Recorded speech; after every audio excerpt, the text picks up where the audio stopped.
હું રજનીકાંત રાવલ આપની સમક્ષ રજૂ કરું છું પ્રયાગરાજ વાર્તા સંગ્રહની લેખિકા સુશ્રી જયશ્રી પટેલ જયુ દ્વારા લિખિત વાર્તા વાંસળી, સંપાદક અંકિત ચૌધરી, સહસંપાદક કૌશિક શાહ.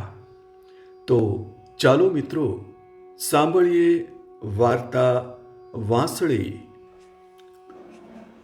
રોજ સવારે તળાવની પાળી પર જઈ સૌમીન 1 કલાક બેસતો, સાથે વાંસળીની મીઠી મધુર તાન છેડતો.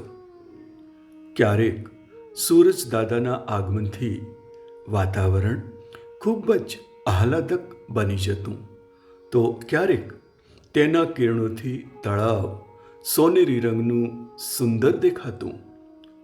નાનો હતો ત્યારે તે આ જ તળાવ પર આવ્યો હતો ને પેલી સોનેરી વાળવાળી લીલા રંગના ફ્રોકમાં જોયેલી તે સુંદર પરીની આજે પણ અહીં રાહ જોતો. માનો કે તેની માટે છેલ્લા 5 વર્ષથી આ જ ક્રમ બની ગયો હતો. તે પણ વેકેશનમાં જ અહીં આવતો. આખું વર્ષ તો તે છાત્રાલયમાં રહી ભણતો. મા અને દાદી તેને અહીં આ નાના હિલ સ્ટેશન પર બહુ રહેવા જ ક્યાં દે છે. જ્યારે અહીંની આ ભીની ખુશ્બોમય હવાનું સ્પર્શવું કેટલું આહલાદક લાગતું.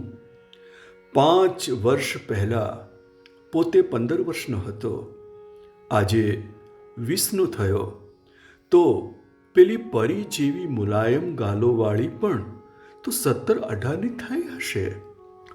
તે જે બંગલામાં આવીને રહી હતી તે તેઓનો છે એમ કહેતી હતી. તેણે નક્કી કર્યું કે આજે ચોકીદાર ચાચાને પૂછી જ લઉં. તે પહોંચ્યો ત્યાં ને તેણે એક મોટી ગાડીને અંદર પ્રવેશતા જોઈ. 2-3 વ્યક્તિઓ ઉતરી, તેમાં એક સુંદર યુવતી પણ ઉતરી. તે જોતો રહ્યો. આ એ જ છે ને? મન સવાલ કરી ઉઠ્યું. મને જ જવાબ આપ્યો, હા, એ જ છે, પેલી પરી. યૌવન તો જાણે રૂપની પ્રતિભા પાડી રહ્યું હતું. તેણે ગાડીમાંથી ઉતરી એક ઊંડો શ્વાસ લીધો અને બોલી, ઓહ, ક્યાં પેટ્રોલના ધુમાડા ઓગતું મુંબઈ અને ક્યાં આ ભીની મહેકની ફોરમ. રિયલી પાપા, આઈ મિસ્ડ. દૂરથી સૌમીન જોતો રહ્યો અને મનમાં જ બોલ્યો, ઓહ, આઈ મિસ યુ. અચાનક જ તેના હાથની વાંસળી હોઠો પર પહોંચી અને મીઠી તાન છેડી બેઠી. તે વાંસળીના સૂર તે યુવતીના કાનો સુધી પહોંચી ગયા. તેણીએ ચારે બાજુ નજર ફેરવી, પણ કોઈ નજરે ન ચઢ્યું. બધા બંગલામાં પ્રવેશી ગયા. પછી સૌમીન ત્યાં 10-15 મિનિટ ઊભો રહ્યો ને ખુશ થતો થતો ઘરે પહોંચ્યો. તે આજે ખૂબ ખુશ હતો, મન પણ પ્રફુલ્લિત હતું. તેણે માને આજે માછલી રાંધવાનો હુકમ ફરમાવી દીધો. મા તેની ખુશી જોઈને ખુશ થઈ ગઈ. સૌમીન સાંજે ફરી તળાવે પહોંચ્યો. આશા હતી તેણી જરૂર લટાર મારવા આવશે. આ વખતે જરૂર તે તેનું નામ પૂછીને જ રહેશે. પણ તે ન દેખાઈ. લાગણીઓ મનને રોકી નહોતી રહી, જાણે ધીરજ ખૂટી રહી હતી. અહીં કેટલીય યુવતીઓ, સજોડે કજોડા કે વૃદ્ધો ફરી રહ્યા હતા, તો કેમ એનું જ ખેંચાણ? કંઈક એવું અંદરથી જ આકર્ષણ થતું હતું. તે દૂર દૂર થતા સૂર્યાસ્તને જોતો રહ્યો. તેનું હૃદય પણ જાણે ડૂબવા લાગ્યું હતું. ઘરે આવી જેમ તેમ ખાવાનું પતાવી ઉપર ધાબે જઈને તે ચારપાઈ પર લાંબો થઈ પડ્યો. ન ઊંઘ આવી, ન આંખ મીચાઈ. ત્યાં જાણે ધીમા ધીમા વહેતા સૂર એને કાને પડ્યા. કોઈ મીઠા કંઠે ગાઈ રહ્યું હતું. સૌમીન આંખો મીચી ધૂન સાંભળતો રહ્યો. ક્યારે આંખ મીચાઈ ગઈ કાંઈ જ ખબર ન રહી.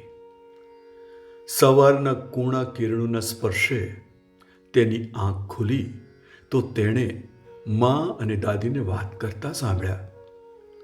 બંગલામાં તેઓ આવ્યા લાગે છે, તને બોલાવે છે. રસૂલ કઈ ગયો છે? મા બોલી નહીં, ફક્ત હકારમાં માથું હલાવી અંદર ચાલી ગઈ. આજે તો મા જાય તો પોતે પણ બંગલામાં જશે એમ નક્કી કરી તે નીચે ઉતર્યો. મોકાની રાહ જોઈ રહ્યો ત્યાં દાદી બોલી, સૌમીન, તું તારા મિત્રો સાથે ક્યાં જવાનું કહેતો હતો? તો જઈ આવ, અહીં પડી રહીને શું કરશે? કોને ખબર, પણ મા સામે જોઈ મેં નકારમાં માથું જ ધોણાવ્યું. મા સમજી ગઈ. લાડથી તેણીએ તેના ગાલ પર ટપલી મારીને કહ્યું, સારું, ના જઈશ.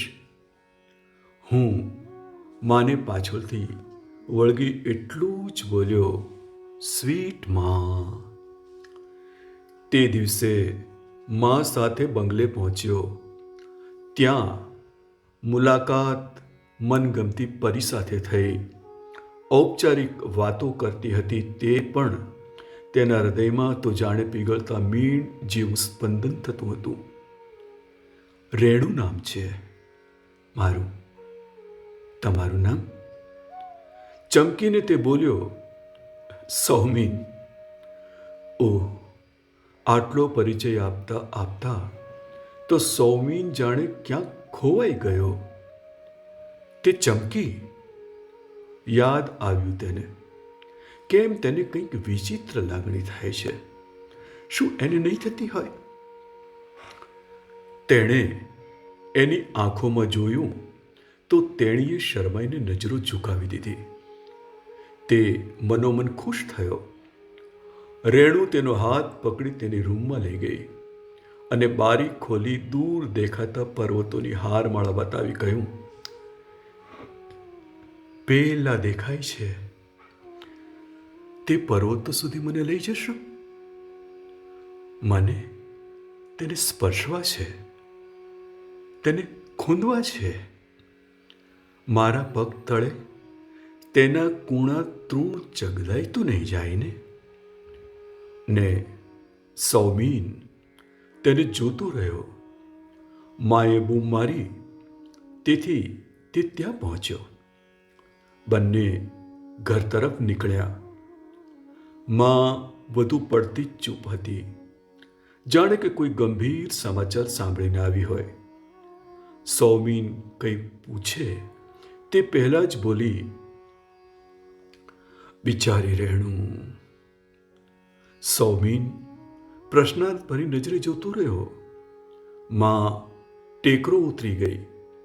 કેવી ટેવાયેલી છે માં આ પહાડી રસ્તાઓથી. કોઈ બીજું હોય તો સાચવીને ઉતરે ચઢે, માં તો સડસડાટ ચાલી નીકળતી. સૌમીનના આશ્ચર્ય વચ્ચે માએ સૌમીનને કહ્યું, બંગલામાં રહેવા જઈશ? રેણુને કંપની આપવા? જોઈતું હતું અને વૈદ્ય કહ્યું. જેવી હાલત સૌમીનની થઈ, હરખ ન બતાવી શક્યો. તેણે બંગલાના આમંત્રણને સ્વીકારી લીધું. તેની વાંસળી સહિત તે બંગલે પહોંચ્યો. જોયું તો બંગલામાં ડૉક્ટરની ગાડી ઊભી હતી. તે અંદર ગયો તો જાણવા મળ્યું કે રેણુની તબિયત બગડી હતી, તેથી આવ્યા હતા. તેણીના પિતાએ ડૉક્ટર ગયા પછી તેને બધી જ વાત કરી. રેણુ એક એવા રોગથી પીડાય છે કે તેને લોહીમાં વારંવાર સફેદ કણો વધી જાય છે. પછી તેણીના હાથ પગ ચાલતા નથી. 2 દિવસ ખૂબ જ ભારે દવાઓ આપવી પડે છે, ઇન્જેક્શનો આપવા પડે છે. ખાસ તો ખબર જ નથી રહેતી કે ઉથલો ક્યારે અને કેમ મારશે. અચાનક જ આમ થાય છે. સૌમીન 2 મિનિટ સ્તબ્ધ થઈ સાંભળી જ રહ્યો. તેણી પાસે ગયો તો તે ફિક્કું હસી. તે હસી પડ્યો ને બોલ્યો, જલ્દી સાજા થાવ. પેલા દૂર દૂર પર્વતોને, પેલા નાના નાના તૃણ આ હરણીની રાહ જુએ છે. તેણે તેણીની બારી પર બેસી તેની વાંસળીમાંથી મીઠા સૂર છેડ્યા અને આંખો મીચી વેણુના નાદમાં તલ્લીન થઈ ગઈ. તે જોતો રહ્યો. સૌમીનના મનમાં ખૂબ ગડમથલ ચાલી. પરી મળી તો ખરી, પણ અને તેનું ગળું ભરાઈ આવ્યું. તે ઉઠી રૂમ બહાર જતો રહ્યો. ધીરે ધીરે દિવસો વીતવા લાગ્યા. વેણુ અને સૌમીન વિના હવે રહી જ નહોતી શકતી. સૌમીન તેને રોજ બહારની હવાના સ્પંદનોનો સ્પર્શ કરાવવા કે અનુભૂતિ કરાવવા લઈ જતો. તેને કહેવું હતું, મારા 5 વર્ષના સ્વપ્નોની તું પરી હતી. તારા સોનેરી વાળ અને મુલાયમ ગાળોને સ્પર્શવાના સ્વપ્નો મેં ઝંઝોયા હતા. પણ તે ન બોલી શકતો, ન તેને મહેસૂસ કરવા દેતો. એક સવારે પેલા પર્વતો પર તે રેણુને લઈ ગયો. તેની 2 બાહુઓથી તેને નાના બાળકની જેમ ઉચકી પેલા લીલાછમ તૃણ પર ઊભી રાખીને તે નાની હરણીની જેમ કૂદવા લાગી. તેની આંખોમાં સ્વપ્ન પૂર્ણ થયાની કૃતજ્ઞતા હતી. 1 અઠવાડિયા પછી તેની તબિયત બગડી. તેને ફરી શહેર લઈ જવાની તૈયારીઓ ચાલતી હતી. ત્યાં જ વહેલી સવારના પેલા સૂરજના કિરણોએ રમત રમી લીધી. રેણુની આંખ ખુલી જ નહીં. વાંસળીના સૂર જાણે થંભી ગયા. સૌમીન ભાંગી પડ્યો. તેણીની વિદાયને તેના મનને અચાનક જ ગંભીર કરી દીધો. માએ સમજાવ્યો ને પૂછ્યું, વાંસળીના સૂર કેમ અલિપ થઈ ગયા? તળાવ તરફ મીટ માંડી તે જોતો રહ્યો.